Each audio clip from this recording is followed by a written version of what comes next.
The one other thing I wanted to talk about, though, Michael, which we touched on, and I don't think there's many corners of this that I haven't touched at the minute. So I'm really keen to just get your opinion again, just to see how this is pieced together. But I've done a ton of work around the importance of remote service, remote solutions. This is where I've got to on it.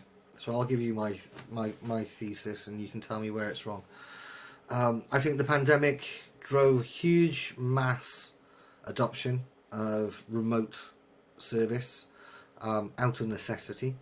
I think what that has meant is we've got a ton of companies that have landed at a place, and I mean this from the service provider and the customer side, where they suddenly went, this works. Okay. I don't need to send an engineer out straight away every call, or I don't need an engineer or a technician to come to my site to fix something. We can get the solution quicker by leveraging whichever type of tools. So I think the idea of remote service has taken seed. I think that the pandemic lasted long enough, the lockdowns lasted long enough for it to become habit and to be an accepted habit as well. I think if the lockdowns had only been 2 months or whatever right at the beginning, I think perhaps we would have bounced more towards the status quo. But I think we've been doing things this way for such an amount of time that we've seen the positives, and we've also seen, we just got used to it, basically. Was it 66 days to... For 1 second or longer. That's either my telephone... Oh, sorry. Talking about remote service, mine's talking to me. What I've lost my train of thought. Intelligent remote service too. Exactly, intelligent remote service. Well, it's not that intelligent because it got the wrong answer. Okay. I won't name and shame the brand. But what I will say is remote service is here. Now, what I'm seeing is all of these companies have arrived at this point, but there is a lot of, the research that we did towards the end of the year, we saw 83% of service organisations saying they could deliver service remotely in some way, but over 3/4 of those were still using a telephone. Only 41%, I think it was, had remote diagnostic tools, and only 19% were using augmented reality. I may have got some of those numbers ever so slightly wrong because I haven't looked at that study for a month or so. What that says to me is we've suddenly landed at this place where I think remote service and how we deliver service remotely could be a massive battleground. I think that we know that, going back to the marketing piece and to segue this across, we know that you can differentiate against your competitors with excellent service. We know that remote service is going to become prevalent, if not has already, and we know that there's a massive variance in how organisations are delivering service remotely. Some are using tools like Help Lightning or XM Reality, really sophisticated far-end tools. Others are simply picking up the telephone soon, and I think there's a big difference there in how that service is perceived. So I think that's going to be a massive battleground in the next 12 to 18 months. I also think that there is a huge opportunity to grab some market share right now in doing that. And also, we've seen the continuing shift towards servitization. It hasn't been diminished by the pandemic. If anything, it's been slightly accelerated, although our thinking's been a bit more refined. Which means that when that market share is grabbed, one of the things about servitization is it's a lot easier to hold on to the business once you've got it. So that's where I see the big battleground at the minute. It's why I've focused on it quite a lot, because I think it's important that companies know all of the ins and outs of this conversation. It's a very complex kind of conversation around getting remote service right. Easy to get the idea, but to get it right is a bit of a different challenge.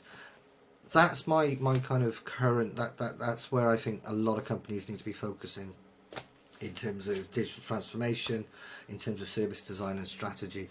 I'd love to get your thoughts, because I know you've done quite a bit of work around this as well. So again, I'll just cede the floor to you now. Yeah, 100%. I think agree with you. This is where the next battleground is. There's so many layers to remote support, as you described. Also, use cases. Where do you use remote support and the tools like augmented reality? You probably read. I've written for you, and I've written some white papers, and I refer to this as remote support are going to be table stakes, just like you can't think of service delivered without mobile devices or without a mobile component to it, or dynamic scheduling. If you're managing a large field force, you can't think of service without remote support. I also saw some research from TSIA that I think in the last 6 months, 76% of the companies they surveyed said that they've tried to eliminate on-site service and switch towards remote support. That's interesting. That's interesting. I mean, from I think where see, this is where I see it evolving. This is how I see the hybrid kind of evolving. Um, I think that tier one, tier two triage will go through remote.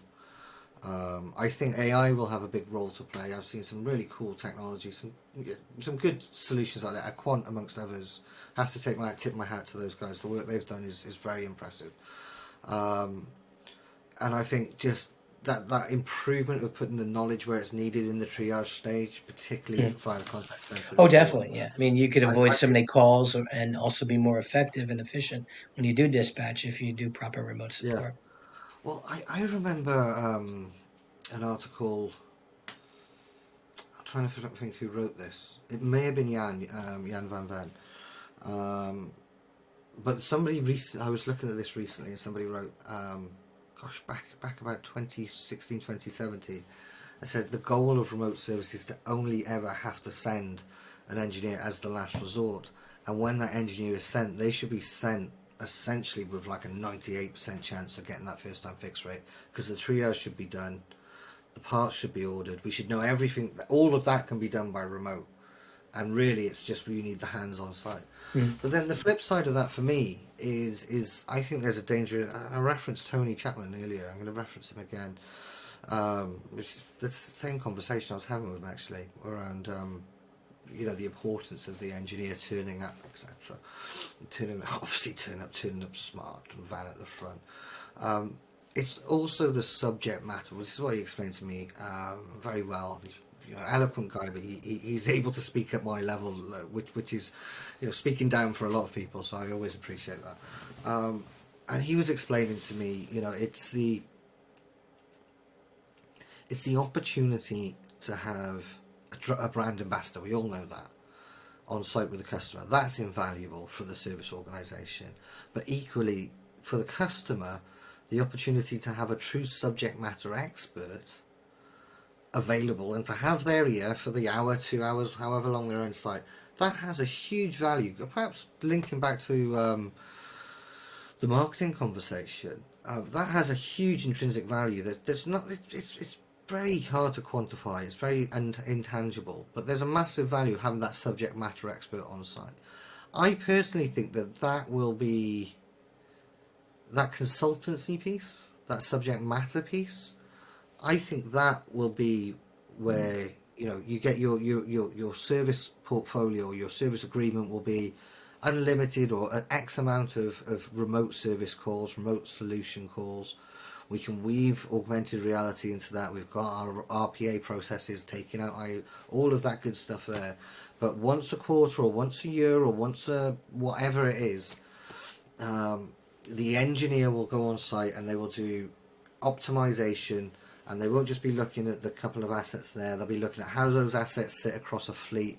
They'll be able to provide data that says, look, actually, off our entire install base, we can see that, if you tweak this ever so slightly, you'll get a 0.2% lift in it up, those kind of things, that true knowledge of how to make sure the assets aren't just running, but they're running at their very, very best, and how to kind of help map out the next step, the next evolution.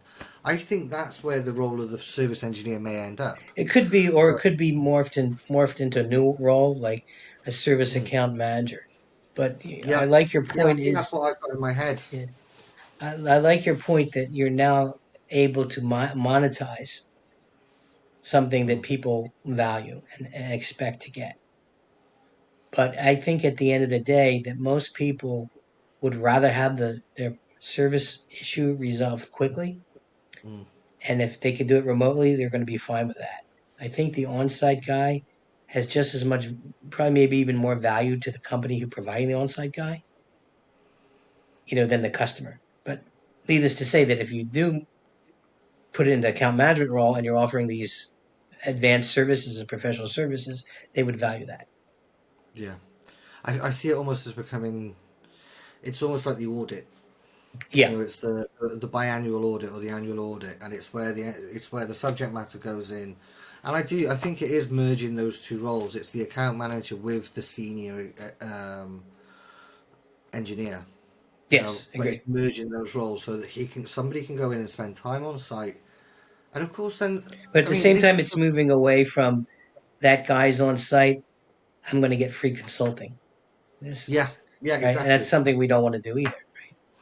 Yeah, yeah. I mean, that's one of the